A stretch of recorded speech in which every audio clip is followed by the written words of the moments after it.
इसे स्टार्ट किया था। I mean that time I was 6 and 7, but just एक रैंडम थॉट था कि कुछ तो करेंगे, तो वी स्टार्टेड। तब मैंने डिसाइड किया कि ये वापस नहीं होना चाहिए, एंड देन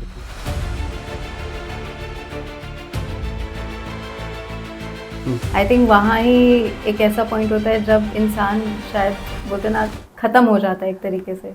एक मेजर टूर्नामेंट के टाइम आई रियलाइज कि समथिंग वेंट रॉन्ग, कुछ तो गड़बड़ है जहाँ पे ब्रीदिंग और रिकवरी नहीं हो रही है। टच वुड मैं कभी वही एक्सपीरियंस से नहीं गया, बट मैं एक्सपीरियंस वो बोलते हैं ना, खड्डे में सामने वाला ऑलरेडी जा रहा है, तो I don't need to follow that path, I better choose my own. अगर रिलीजन में मेरे बताया जा रहा है कि आपको ये खा के ही आगे बढ़ना है, तो ज़रूर। Hi everyone, welcome to Talk Shop with ACH, Animal Climate Health Safe, एक ऐसा शो जिसमें हम करेंगे veganism के बारे में बात through celebrities, influencers, health professionals and also individuals। ये हमारा पहला एपिसोड है और आज हमारे साथ है विश्वजीत सांघवी। विश्वजीत सांघवी एक इंटरनेशनल टेनिस प्लेयर है जो इंडिया को इंटरनेशनल लेवल पे रिप्रेजेंट कर चुके हैं। सतारा महाराष्ट्र से आने वाले विश्वजीत ने केवल 9 साल की उम्र से टेनिस खेलना शुरू किया और उन्होंने 11 टाइटल जीते हैं। सबसे खास बात यह है कि विश्वजीत वीगन है और प्लांट बेस्ड लाइफस्टाइल से वो अपनी हेल्थ को और अपने लाइफस्टाइल को बूस्ट करते हैं। तो हेलो विश्वजीत, कैसे हैं आप? All good, how you? I am good too. तो सबसे पहला क्वेश्चन ये मेरा है कि आपकी पहले की लाइफ कैसी थी और किस चीज़ ने आपको इंस्पायर किया टेनिस खेलने के लिए? सो जब हम लोग पहले तो मैं बहुत छोटे शहर में था, मुंबई में नहीं था। मैं मेरी आजी के साथ रहता था फल्टन में। There was nothing to do. खेल में इतना स्कोप नहीं था वहाँ पे, you know the people are like कि सुबह स्कूल जाओ, फिर क्लासेस वगैरह आके सो जाओ। सो मेरे लिए वहाँ पे बहुत कम टाइम मिलता था, यू नो, एक्सप्लोर और कुछ करने के लिए। और आजी को भी लगा कि फ्री टाइम मिल रहा है उसको, यू शुड डू समथिंग। तो बस ऐसे ही जाते टाइम एक गार्डन के साइड में टेनिस कोर्ट थे। I found it, let's go, एक ट्राई करते हैं। तो जो स्टार्ट किया था, I mean that time I was 6 and 7, but just एक रैंडम थॉट था कि कुछ तो करेंगे, so we started from there. Wow, काफ़ी अर्ली एज में। हाँ, सो वहाँ पे फ्री टाइम पे करने के लिए कुछ नहीं है। Okay, so as a kid parents को लगता है या फैमिली मेम्बर्स को लगता है he should be more productive, और खेल में तो जाना चाहिए बिकॉज ऑफ फिजिकल फिटनेस रहे, एक अलर्टनेस आ जाएगा, ग्रोथ का टाइम है, हाइट बढ़ाने का वो टाइम पे तो ज़्यादा, मतलब हाँ। अभी तो इतना क्रेज नहीं है। तो 90s के किड्स में सबको वो क्रेज था ना कि बहुत जल्दी हाइट बढ़ना चाहिए, स्कूल में थोड़ा हेल्दी दिखना है, सो वो सारे थॉट प्रोसेस थे। बट बस शुरू हो गया था। उसके पहले नथिंग टू डू। स्कूल में योगा चलते थे, मलखम चलता था, तो उसमें एक्टिव था मैं, बट प्रोफेशनली नहीं था। और टेनिस में भी starting obviously as a kid हम लोग नहीं सोचते कि मैं कल जाके उसमें करियर करने वाला हूँ। We started as a just something for fitness, वैसा था। नाइस। तो आपका जो एक ट्रांजिशन था प्लांट बेस्ड डाइट की तरफ, तो वो कैसा रहा और इस चीज़ ने आपकी जो बोलते ना एक एथलेटिक परफॉर्मेंस पे और आपके करियर पे कैसा इम्पैक्ट किया? सो स्टार्टिंग के कुछ साल थे, there was a quite short tempered attitude मेरा था कोर्ट पे। और गेम कोई भी खेलने के लिए या कुछ भी करने के लिए you need to have that patience. आपको स्ट्रैटेजीज करनी पड़ती है, बहुत बार अग्रेशन में नहीं आ सकते आप बड़े सिचुएशंस में। तो वो बहुत बड़ा एक पॉइंट था जो वेगनिज्म की वजह से चेंज हुआ। बट पहले मैं सब कुछ खा रहा था, you know, before 16-17 I used to eat everything कि जो मिल रहा है वो खाऊं। एंड ऑफ द डे वो कैलोरीज इंटेक होना चाहिए और रिकवरी होना चाहिए। बट एक मेजर टूर्नामेंट के टाइम आई रियलाइज कि समथिंग वेंट रॉन्ग, कुछ तो गड़बड़ है जहाँ पे ब्रीदिंग और रिकवरी नहीं हो रही है। बिकॉज एक सेट के बाद आपको समझ में आता है कि कुछ तो गड़बड़ हो रही है। यू नीड टू रिकवर, लेकिन आपको 25 सेकंड मिल रहे, 30 सेकंड या 1 मिनट, जो भी टाइम है। मैं चेंज ओवर के टाइम कुछ तो सोच रहा था कि कुछ तो है जो गलत किया है। So I start with my nutritional team members and हम लोगों ने डिस्कस किया कि क्या गलत हो रहा है। सो हमको रियलाइज़ हो गया कि ओके, मैं डेयरी प्रोडक्ट ज़्यादा कंज्यूम कर रहा हूँ और लैक्टोज की एलर्जी है। सो वो डिसीजन था कि मैं पूरा स्विच करूँ, यू नो, बिकॉज वो एज में एज अ एथलीट मैं करियर के बारे में सोच रहा था कि I want to be a professional guy now, I have to take everything seriously, like you know, through my diet और मेरे स्केड्यूल्स जितने भी टेनिस कोर्ट पे या जिम में या जो भी चीज़ मैं करूँ वही डायरेक्शन में चली जाए। सो तब मैंने डिसाइड किया कि ये वापस नहीं होना चाहिए. Then the things I started. Major change जो था वो था मेरे पेशेंस पे. मेरा जो अग्रेशन था वो थोड़ा लो हो गया, यू नो, कि जो कामली मैं सोचने लग गया. Recovery has become better. जो नींद चाहिए थी, you know, वो बहुत बेटर हो रही थी. जब भी मैं जो मील्स खा के जितना भी मेरा रिकवरी का मैं ट्रैक रिकॉर्ड्स रख रहा था, I felt something different. Within 3 months मेरे रिजल्ट्स आने लग गए थे. मेरा बॉडी फैट परसेंट या मसल की क्वालिटी पूरी चेंज हो गई. So that actually help me. So जो हेल्प करता है उससे हम लोग बोलते हैं ना कि कंटिन्यू करो. सो that really stick with my life. That's pretty good. Okay. तो एक rapid fire questions है. Okay, so you have to give one word. And So you're giving me one word. no. I have to give you. Yes, one word. So Okay. ये rapid fire round है हमारा. Okay. तो ये around 10 questions है. Okay. So favorite tennis player of all time. Nadal. एक super power मिल जाए अगर आपको तो वो क्या होनी चाहिए? टेलीपोर्ट करना. आपका go to pre match meal क्या होता है? If I am in India, South Indian food. If I am international, Italian, जिसमें सबसे ज़्यादा कार्ब्स रहे, मतलब pasta, spaghetti is quite good to go. Okay. एक वर्ड में वीगनिज्म को डिस्क्राइब करेंगे तो क्या बोलेंगे? Saving earth. मॉर्निंग पर्सन या night owl? Depends on my work. But लोगों का ऑब्जर्वेशन है मैं मॉर्निंग में ज़्यादा अवेक रहता हूँ, बट नाइट में ज़्यादा क्रिएटिव रहता हूँ. सो डिपेंड्स कौन से प्रोजेक्ट्स में मैं कर रहा हूँ. डिपेंड्स ऑन माई बिजनेस और टेनिस. अगर टेनिस है देन मेरा नाइट शिफ्ट पूरा क्लोज रखता हूँ मैं. If I am working on my businesses then पूरे इवनिंग से मेरा दिमाग शुरू हो जाता है. Favourite holiday destination? Difficult. That's most difficult, but I would say Japan. सबसे इंस्पायरिंग बुक जो आपने पढ़ी है अभी तक? So J.K. Krishnamurti, as I mention, book of life. Life के एक्सेप्टेंस के बारे में बहुत ज़्यादा इन जनरल. और स्पोर्ट्स के लिए the mind power. I don't know the author but I am reading in and out. It's not like consistently I am reading, but chapter wise जब भी लगता है तब पढ़ता हूँ. But one book which I always recommend is success of secret, और हिंदी में उसे बोलते हैं यशशास्त्र, बाय सलमान चाउस. बहुत खूबसूरत है. It's all about a failure by the way. बड़े लोगों की फेलियर्स की स्टोरीज है. That really inspire me. And whenever I read, मतलब I think it's been 10 or 12 times I have read that book. But जब भी मैं पढ़ता हूँ हमेशा कुछ तो नया सीखने को मिलता है, बिकॉज हमारा जो मेच्योरिटी होता है या एक्सपीरियंस होता है वो बदलते रहता है. तो 6 महीने या साल या 2 साल के बाद जब भी मैं पढ़ने वापस जाता हूँ वही book, it always teach me something different. होता है कभी कभी जब हम वो रिपीटेड चीज़ों को पढ़ते हैं तो हम एक नया परसेप्शन देखते हैं एज के साथ. ट्रू. आई मीन हमारा हमें नहीं समझ में आता कि एग्जैक्टली क्या चल रहा है, but we have to analyse this patterns. और उसमें भी और एक बुक है, the black book of soul. Bhagavad Gita का वो पूरा सार है, बट इंग्लिश में उसका बाइफर्केशन है. मतलब जस्ट एक्सप्लेनेशन पूरा बहुत ईजिली किया है, बट कुछ अध्याय है ना उसके बारे में बहुत खूबसूरत लिखा है जो मॉडर्न टाइम्स के लिए अप्लीकेबल है. सो वो भी एक है. ओके. एक वीगन मिथ जो आप डिबंक करना चाहते हैं? You can't gain weight. सब लोग वही बोलते हैं कि प्रॉब्लम अगर डाइट करना है या स्लिम होना है तो vegan diet is good. It's for me. Okay. One thing you cannot live without? There are a lot of actually. My sneakers, books. Priority पे कौन सी है? Sneakers. Best compliment you have ever received? मैं वैसे compliments लेता ही हूँ. मतलब जो अभी तक याद है जैसे? You have a lot of potential, talent बहुत good के बारे है, आगे बहुत जाओगे. बट वो चीज़ एज आई मेंशन मैंने कभी कॉम्प्लीमेंट सीरियसली नहीं लिया है. मैं ऐसा होता है कि मैं बात कर रहा हूँ 10 लोगों से और कोई एक आदमी कुछ तो अच्छी चीज़ बता रहा है मेरे बारे में. शायद से मेरे कान वैसे या मेरा दिमागी ट्रेन नहीं हो रहा है उस चीज़ों के लिए. मैं गलत चीज़ें या मेरे बारे में जो लग रहा है कि you need to improve this, वो ज़्यादा मैं जल्दी सुन लेता हूँ. बिकॉज जो मेरा अभी का रिसेंट माइंडसेट बना है, मैं हर रोज़ खुद के क्राफ्ट पे काम कर रहा हूँ. यू नो कि अच्छा बोल रहे हो ठीक है, शायद से मुझे पता है मैं उस लेवल तक आ चुका हूँ कि लोग तारीफ कर रहे हैं, बट वो नहीं समझ सुनना ही दे रहा है कि कोई अगर मुझे बोल रहा है कि ये आप में कम है तो वो मुझे बहुत अच्छा लगता है सुनने में, जो मेरे क्राफ्ट के लिए हेल्प कर रहा है, not as a athlete but as a person, as a individual.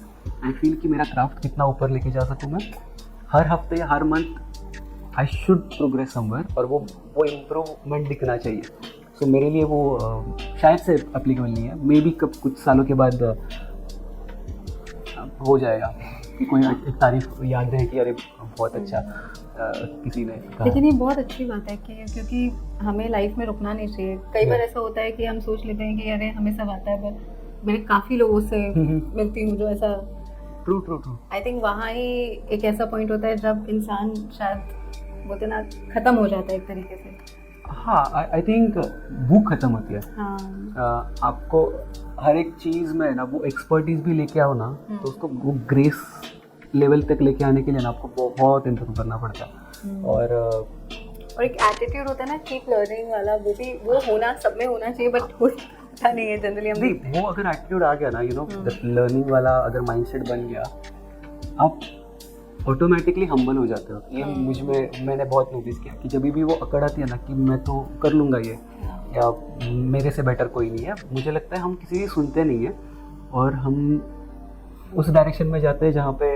Improvement नहीं हो रही या स्टैग्नेंसी आ जाती है इन शॉर्ट। ओके, तो अब हमारा दूसरा राउंड ऑडियंस की तरफ से जो क्वेश्चंस होते हैं वो है ओके, सो आपके करियर का सबसे यादगार मैच और मोमेंट कौन सा था?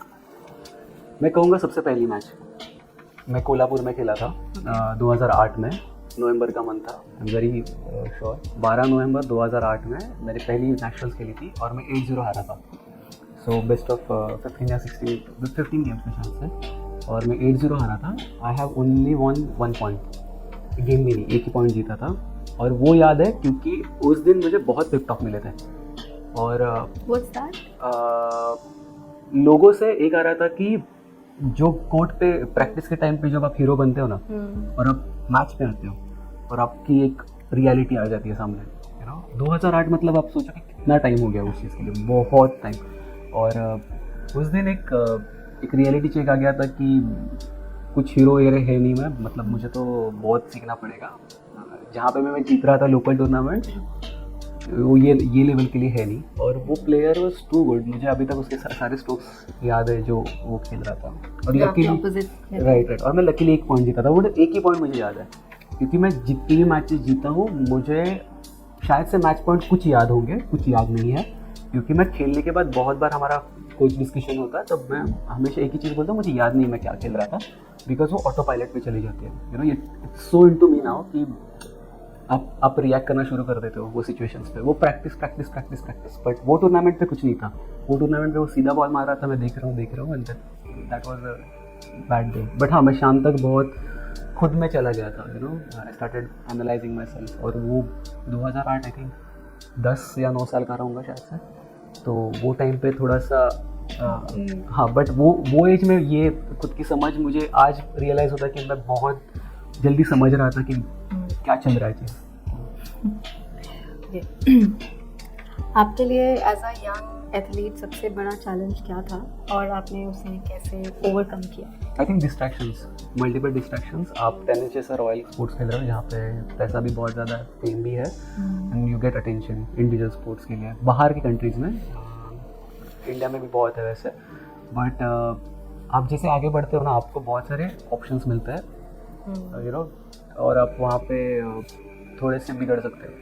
यू नो, आपको आपका एटीट्यूड नहीं याद रहता है, आपका टेम्पर याद नहीं होता है, और आप बहुत सारी चीज़ें बोलते कि हाँ तो ये तो हो रहा है मुझसे, मैं तो ये भी करके मैं वापस खेल सकता हूँ। बट बहुत बड़े बड़े एथलीट्स, बहुत बड़ी पर्सनैलिटीज़ है, वो भटक गए और आज वहाँ पे नहीं है जहाँ पे वो होना चाहिए। सो वो मुझे बहुत सीनियर से दिख रहा था। मेरी टचवुड में कभी वो एक्सपीरियंस नहीं है, बट मैं एक्सपीरियंस वो बोलते हैं ना, खड्डे में सामने वाला ऑलरेडी जा रहा है, तो I don't need to follow that path, I better choose my own. So वो बहुत लकीली मेरे टीम में और मेरे अकेडमीज़ में और जहाँ पे मैं जाता था, मुझे बहुत सारे सीनियर्स दिख रहे थे। सो मुझे वो समझ में आ रहा था कि ये करने से क्या हो सकता है और ये करने से क्या हो सकता है, और मुझे इनसे बेटर कैसे बनना है। तो वो एक पहले से कॉम्पिटिटिवनेस बहुत पहले से था, बट वो मुझे थोड़ा सा और हेल्प कर रहा था एनालाइज करना। ओके, तो ये कौन सा मोमेंट था? मतलब एक होता है ना कि हमें स्ट्राइक करता है कि नहीं यार, अब मुझे अपनी पूरी लाइफ प्लान बेस्ड जीनी है, कम्प्लीटली वीगन जी रही है, तो वो मोमेंट क्या था आपका? टू बी वेरी ऑनेस्ट अभी तक नहीं आया ऐसा कुछ थॉट, ट्रस्ट मी। मैं जब भी ये सोचता हूँ ना कि आने वाले कुछ सालों में, बिकॉज जब मैंने ये चीज़ फॉलो करना शुरू किया वीगनिज्म, मैं इंट्रोड्यूस नहीं था ये वर्ड से, ओके। मुझे किसी रिपोर्टर ने कन्वे किया था कि ये जो आप कर रहे हो उसको वीगनिज्म बोलते हैं, because I was considering as a veg.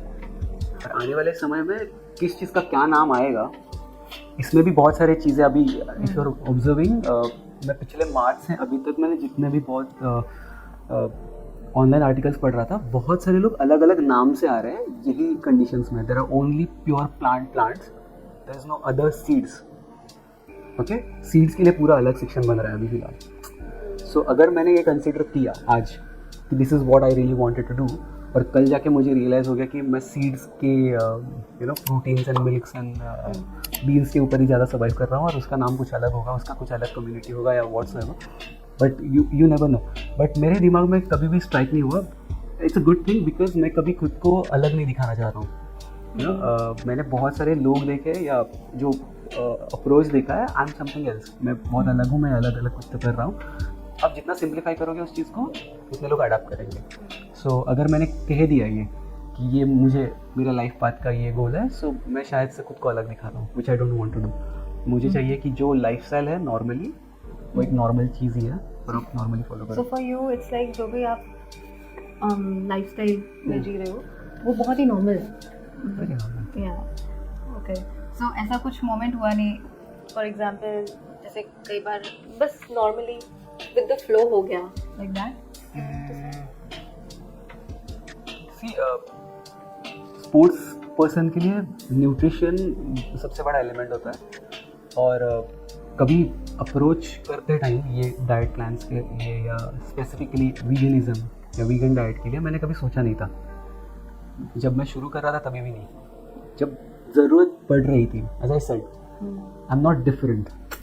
मैं जो मेरे गेम के लिए, सो गेम को हम लोग कंसिडर कर सकते हैं ये मेरा रिलीजन है। अगर रिलीजन में मेरे बताया जा रहा है कि आपको ये खा के ही आगे बढ़ना है तो ज़रूर, तो वो चीज़ है। बट ऑब्वियसली ये चीज़ एनवायरनमेंट के लिए जितना कर सकता हूँ मैं मेरी साइड से, because I have to give back to my community, I have to give back to the people, so obviously उसके लिए तो ज़रूर follow. So how did you feel after that, जब पता चला कि इसके तो इतने सारे बेनिफिट्स हैं? जब जैसे बताया कि जब कोई स्ट्रैटेजी या कोई भी हम गेम प्लान्स को लेके उतरते हैं, जब वो वर्क कर रहा है हम लोग कंटिन्यू करते हैं। ये सेम चीज़ मेरे फूड के साथ हुई थी। यू नो, अगर वर्क हो रहा है ना तो कंटिन्यूस रखो, अच्छे स्केल में रखो, क्लीन रखो उस चीज़ को और डेवलप करते रहो, वैसा। सो जब आपने अपनी पूरी डाइट चेंज की, completely plant based, 100% plant based या को वीगन हो गई, तो एक सिग्निफिकेंट जो चेंज है वो क्या था? एक पर्टिकुलर जो आपको बार बार इशू हो रहा था and then that completely stopped? I think my thought process, because somewhere एक साइकोलॉजी बन जाती है कि आप कुछ किसी को हार्म नहीं पहुंचा रहे। और दूसरा था कि जो रिकवरी का जो मेरा सबसे बड़ा एलिमेंट था, आज के डेट में भी मुझे आयरन मैन कॉम्पिटिशन खेलने वाले लोग कभी कभी मिलते हैं, अलग अलग स्पोर्ट्स के दोस्त मिलते हैं, तो उनका एक ही था कि जीप रिकवरी नहीं हो रही है। यू नो, हम लोग सोते तो 10 घंटे हैं, उतना सप्लीमेंट्स ले रहे हैं, उतना वाइटामिन ले रहे हैं, बट रिकवरी नहीं हो रही है। सो मुझे लगता है वो मेरे में एक फैक्टर बन गया था। मैं बताता हूँ उनको कि आप ट्राई तो करके देखो, but it's all up to them. आपका एक टिपिकल दिन कैसा होता है? यानी जैसे सुबह उठे, ट्रेनिंग की, और मतलब फिर क्या मील लिया? So everyday target is to sleep around 9 to 10 hours, you know, because recovery matters है। But if I am sleeping 6 hours, मैं नेक्स्ट डे पे भी 3 hours का पावर नैप ढूंढते रहता हूँ to recover. But early morning vitamin रहता है, micro vitamin, and then turmeric, hot water, and then I went for the gym. So gym के बाद जो भी मेरी मील्स शुरू हो जाता है, बट 5 to 6 meals मिनिमम तो होते ही है मेरे डिस्ट्रीब्यूटिंग। मेरा टारगेट रहता है 3000 to 3500 कैलोरीज इंटेक करना, सो बहुत बेसिक है। सो ये पूरा मतलब डेयरी को एक्सक्लूड करते हुए या डेयरी प्रोडक्ट्स को एक्सक्लूड करते हुए ये हो जाता है, लाइक कितना आसान रहता है ये? ऑब्वियसली, मतलब डेयरी तो कहीं पे भी नहीं होती है, मतलब। So how do you find it? Do you find it easy to do? हाँ, बिकॉज सी मुझे ओट मिल्क बहुत अच्छा लगता है personally, I prefer that. Recently I have started cashew milk, but on and off कर रहा हूँ मैं. इट डिपेंड्स कि मैं किस चीज़ के साथ प्रेफर कर रहा हूँ. बट कोई ऐसा प्रॉब्लम तो नहीं होता because I am carrying my foods in my kit bag, और जहाँ पे भी जा रहा हूँ I really take care of where I am staying also. एक अच्छे प्लेस पे रहूँ जहाँ पे मुझे मेरी मील्स शेफ बना के दे. सो बहुत ईजी हो जाता है मेरे लिए. It's not difficult at all. Cashew से बात आती है, मुझे याद आ रहा है कैशू का चीज़ या कैशू का घर पे जो, मतलब मैं काफ़ी खाती हूँ मैक एंड चीज़, कैशू का चीज़ बना के बहुत इजी और बहुत टेस्टी लगता है. और मुझे याद है कुछ समय पहले मुझे किसी ने कैशू के मिल्क की वो घर पे ही बना के चाय पिलाई थी, and I could not identify कि ये सच में ये चाय है. मतलब आई वॉज लाइक स्पीचलेस कि ये सच में आपने मुझे कहीं डेयरी के मिल्क की जो चाय नहीं दे दी. बहुत क्लोज था, मतलब क्लोज क्या, एग्जैक्टली वैसे ही था. It gives you a little sweetness also. हाँ, वो बहुत और आई थिंक गाढ़ा भी होता है और टेक्सचर उसका may be. I haven't tried tea with the cashew. I have tried chocolate milk. Amazing.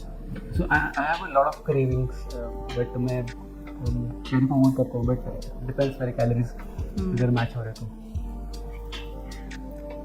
Okay, आपका एब्सोल्यूट फेवरेट वीगन या स्नैक क्या होता है? जैसे कई बार छोटी मोटी भूख लगी. स्पगेटी, बस spaghetti, extra garlic, red sauce, spaghetti, arabica, all time, और गार्लिक ब्रेड. बट अगर बाहर हूँ, बट इंडिया में south Indian food is all time. मलका पूरी. कई लोग बोलते हैं ना कि वीगन एक्सपेंसिव है, तो what do you think about that? Okay, ये क्वेश्चन मुझे ना पिछले 7 से 8 साल में हर रोज़ मैं कह सकता हूँ, या हर हफ्ते में मुझे 2-3 लोग तो मिल रहे हैं जो मुझे बोलते हैं. बट मैं एक बहुत ईजी वे उनको बताता हूँ. लेट्स गो टू एनी खाली प्लेस, ठीक है, वहाँ पे फूड सर्व हो रहा है, उनको आप कीमत ऐड करने के लिए बता दो, और जो भी मिल्क प्रोडक्ट्स है या मिल्क का जो भी स्वीट है साइड में रख दो. 120 में हो गया आपका. क्योंकि लोग ना ऐसे होते हैं कि अरे नहीं, ये एथलीट है, इनका तो मतलब बॉडी पे इतना फोकस रहता है, हेल्थ इनके लिए बहुत इंपॉर्टेंट है, तो क्या खाते होंगे ऐसा? वीगन अगर हो गए तो पता नहीं क्या ही खाएंगे जिससे कि उनकी परफॉर्मेंस पे बेटर ही असर पड़े. तो ये सारे चीज़ें बहुत क्वेश्चंस पूछते हैं लोग. हाँ, बट सिंपली है यार, वेज जो फॉलो कर रहा है उनको बस डेयरी कट डाउन करना है. डेयरी की जगह पे नट्स या सीड्स के मिल्क ऑप्शंस है. इजी हो गया. It is very easy. But आप, जैसे मैंने पहले भी बताया कि आप इतना ईजीली उनके पास जा रहे हो अगर आप खुद ही हट के दिखा रहे हो. You know, every time you are having smoothies, और आप यू नो बॉल्स लेके जा रहे हो जो बड़े कैफेज में मिल रहे हैं. आप मतलब लोगों को वो साइकोलॉजी ट्रेन हो गई. और even this media and the PR section, it's not because of athletes, to be very honest, it's because of other criterias की जो सेलिब्रिटीज आ रहे हैं, उनका जो PR है, यू नो, जब वो उनके प्रोजेक्ट्स के बारे में या उनके पर्सनल लाइफ के बारे में जब बात करते हैं, तो उनका PR या मीडिया उसको उतना हाईलाइट करता है कि they are following vegan diet. So indirectly हम सोचना शुरू कर देते हैं कि बाप रे वो बहुत महंगा हो सकता है. बट ऐसा होता नहीं. आई थिंक वीगन डाइट तो सबसे सस्ता है मेरे हिसाब से, बहुत सस्ता है. आप अगर नॉनवेज की जो भी कॉस्टिंग है, वीगन की कॉस्टिंग है, आई think it's different. Even that's so rightly said. हम लोग भी, जैसे मैं काफ़ी ट्रैवल कर रही हूँ इंडिया में, और बहुत आसानी से दाल चावल तो मिल ही जाता है. और कॉस्टली, आई थिंक हेल्थ एक कॉस्ट तो है ही, साथ में एनवायरनमेंट के लिए भी काफ़ी हेल्पफुल होता है. तो ये सारी बहुत सारी चीज़ें हैं जो लोग, आई think it's a big excuse for them, and वो सोच नहीं सकते उस डायरेक्शन में, एक हैबिट बन जाती है. ऐसा कोई वीगन मील जो या स्नैक जो आप रेजिस्ट नहीं कर सकते, like you want to have it? Avocado toast. Always. Avocado toast है, and there is a... That's my favorite too, by the way. Yeah. But I don't like slice. I like spread one. अच्छा. क्योंकि मैं हमेशा वो slice यहाँ वहाँ हो जाती है. I don't like that. I like आजकल तो इंडिया में भी avocado मिलने लगा है. I mean Indian avocado and imported avocado, there are two difference. और Indian वाला तो सस्ता है काफ़ी. So I'm not so fond of creating something at my house. You better go to cafes. So मुझे नहीं पता कि वो कौन सा avocado प्रेफर कर रहा है, बट बहुत मैं जब भी ऑर्डर करता हूँ avocado, I just completely eat raw. Okay. पर वो मेरे मॉर्निंग में अगर कुछ मुझे I don't want to eat, like I don't want to sit and eat. I just bring that with me and एक स्पून लेके निकल जाता हूँ मैं. So on the way. So what, like in smoothies, which smoothie you prefer? Blueberry smoothie. Berry smoothies are like all time favorite. मेरे gym के यहाँ पे एक कैफ़े है, जैसे मैंने बताया, मेरे हर एक जिम के बाद या जिम के पहले डिपेंड्स मेरा मूड क्या कह रहा है, मैं एक पूरा बाउल स्मूदी का लेता हूँ with lot of fruits also. It's amazing. और हम अभी बात कर रहे थे तो आपने मेंशन किया था कि कौन से डेज में, बिकॉज जिस दिन मैच होता है उस दिन थोड़ा रूटीन अलग होता है, तो कैसा रूटीन रहता है उस टाइम पे जब मैच आने वाला होता है? 2 दिन बाद होता है या उस दिन होता है? सो मैचेस के टाइम पे मैं सबसे ज़्यादा कार्ब्स लोड करता हूँ, because this is quite endurance sports है. 100 मीटर का स्प्रिंट नहीं है कि आप भाग भी और ख़त्म हो जाएगा. This is tennis. आपको टाइम नहीं पता होता कब मैच खत्म होगी, you know, and you need a lot of glycogen cells. इसके लिए ग्लूकोज बॉडी में रहना इंपॉर्टेंट है. So I consume brown rice, pasta, जितने सारे कार्ब्स के रिलेटेड हैं, और ज़्यादा फ्रूट्स के ऊपर मैं फोकस करता हूँ जिसमें ज़्यादा फाइबर है, और वेजेस के ऊपर. सो बहुत बेसिक होता है, बट जितना बेसिक रखता हूँ उतना डाइजेशन स्मूथ रहता है और हेल्प होता है. तो जो भी लोग हमें देख रहे हैं उनको आप क्या बोलना चाहेंगे कि क्यों हमें प्लांट बेस्ड की तरफ शिफ्ट करना चाहिए और उसके हेल्थ क्या बेनिफिट होते हैं? एक मतलब एक जनरल ऑडियंस को, मे बी जो स्पोर्ट्स नहीं कर रहे हैं, पर एक डे टू डे लाइफ में क्या इम्पोर्टेंट होता है? सो एज आई मेंशन कि एज अ एथलीट और as a individual person you have to work on your craft. तो this is what I realise कि जितना मैं प्लांट बेस्ड डाइट पे फॉलो कर रहा था, I have improved as a person. मेरा बॉडी मैकेनिक अच्छा हो गया था, रिकवरी अच्छी हो रही है, फिजिक अच्छी हो रही है. So that really helps me. So if you think that you can experiment something and you think कि ये वर्कआउट हो सकता है, so just go and try it once. I am not going to force anyone कि जाओ और खा के देखो या आप खाना ही ज़रूरी है. But my message is to at least give it a shot. Try at least. I am sure कि वो आपको ज़रूर हेल्प करेगा. So you can at least try it once. So yeah. Okay, so closing thought. अभी like right now a lot of young people wants to be in sport. और एक मतलब एक इंस्पिरेशन देखते हैं, like they also look for other people like you and other athletes कि अच्छा क्या खाते होंगे, क्या करते होंगे, और उनके लिए एक लाइन में क्या piece of advice you want to give? I think you will get a lot of people who will advise you what to do and what not to do. Every individual is different. You should create your own path rather than following someone else. हर एक का life story अलग होता है, हर एक experiences और upbringing and एडेप्शंस बहुत अलग होती है. आपको जो सूट कर रहा है, and follow your instincts when you are growing on the larger scale. जब कोई भी एज अ स्पोर्ट्स पर्सन और एज अ पर्सन आप जब एक बड़े पिक्चर की तरफ बढ़ना शुरू कर देते हो, आपको बहुत सारे थॉट्स आएंगे, बहुत सारे एक्सपीरियंस के साथ आप रिएक्ट करना शुरू करते हो. बट एक्सपीरियंस ज़्यादा टाइम हेल्प नहीं करता जब अपनी इंस्टिंक्ट बहुत स्ट्रॉन्ग होता है. तो आपको कभी कभी लगता है कि ये सिचुएशन पहले भी आ चुकी है, बट आपके इंस्टिंक्ट कुछ तो अलग रिप्लाई दे रहे हैं उस चीज़ के लिए. तो just follow your gut and create your own path rather than following और just rather than not following anyone, just create your own path and take multiple experiences. Would you suggest them to try vegan? See, veganism really helps. You know, this is science proven. There is obviously debates happening. Non-veg are good, veg is good, veganism is good. But if it's helping you as an individual, stick to it. You know, no one is going to put this marquee or non-veg, veg. But this is what my message is: कि if you really wanted to give back to Mother Earth, you know, follow some sustainability, follow good plant-based food. You're not going to harm anyone. In your future, you will see the benefits because एक दिन में आपको पता नहीं चलेगा कि क्या हो रहा है. You have to stick with that for some time and I'm sure. I mean, I have seen the results, so I'm pretty sure that people will see. That's very nice. Thank you, Vishwajit, for really coming here and doing this podcast.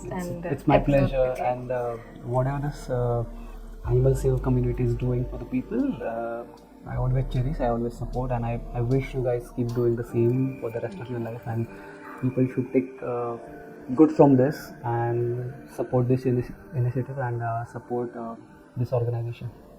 Thank you so much. Thank you.